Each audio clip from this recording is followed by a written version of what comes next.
comezar con certa puntualidade para axustarnos a esta especie de conxunción planetaria que facemos hoxe todos en prol da nosa lingua.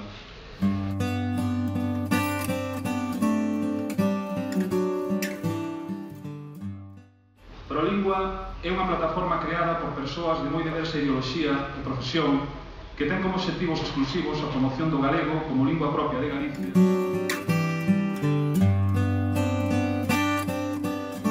Ti tes que resurdir puro, poderoso, enteiro, para herder o noso futuro de povo absoluto e verdadeiro, que mentira é dicir algo distinto do que se está a pensar co ánimo de enganar. E xustamente diso trata o libro que imos presentar hoxe, 55 mentiras sobre a lingua galega, análise dos prexuizos que difunden os inimigos do idioma, e que xusto nestes momentos está a comezar na Coruña, en Ferrol, en Santiago de Compostela, Carballo, Santa Uxía de Ribeira, Padrón, Melide, Teo, en San Martín de Trebello, no Val das Sellas, na miña querida Extremadura. E no intre de estarmos a comezar esta presentación, xa se celebraron neste mesmo día as presentacións de Copenhague, de Londres.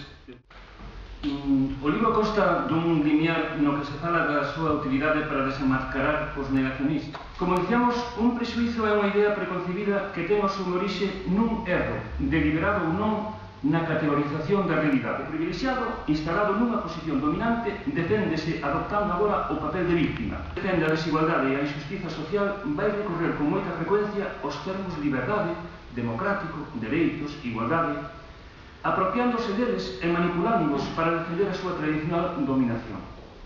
A defensa cínica da igualdade e da liberdade de elección puras sempre beneficia aos que teñen o poder económico, político, social, cultural e mediático en cada momento histórico.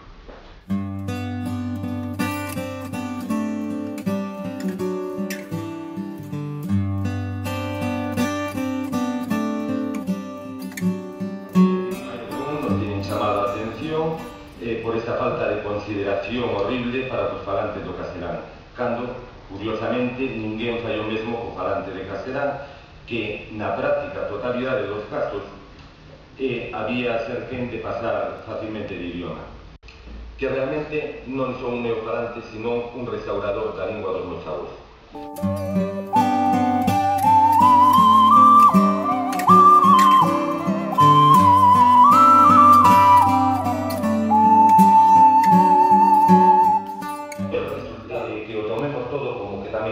Un manual de actuación para nos librar, primeiro nós, e logo toda a sociedade deses prejuicios que son a máis negra nube que pesa sobre o futuro da nosa lingua. Moitas gracias.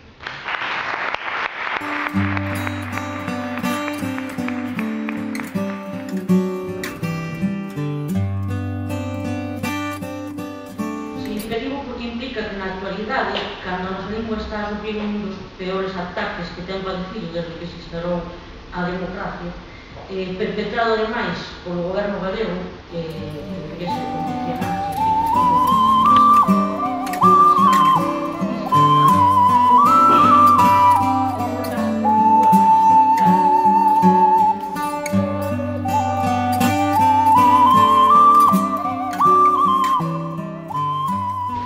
Xa vedes, como que podese desescoitar hoxe, que mentiras ainda hai moitas por descontar.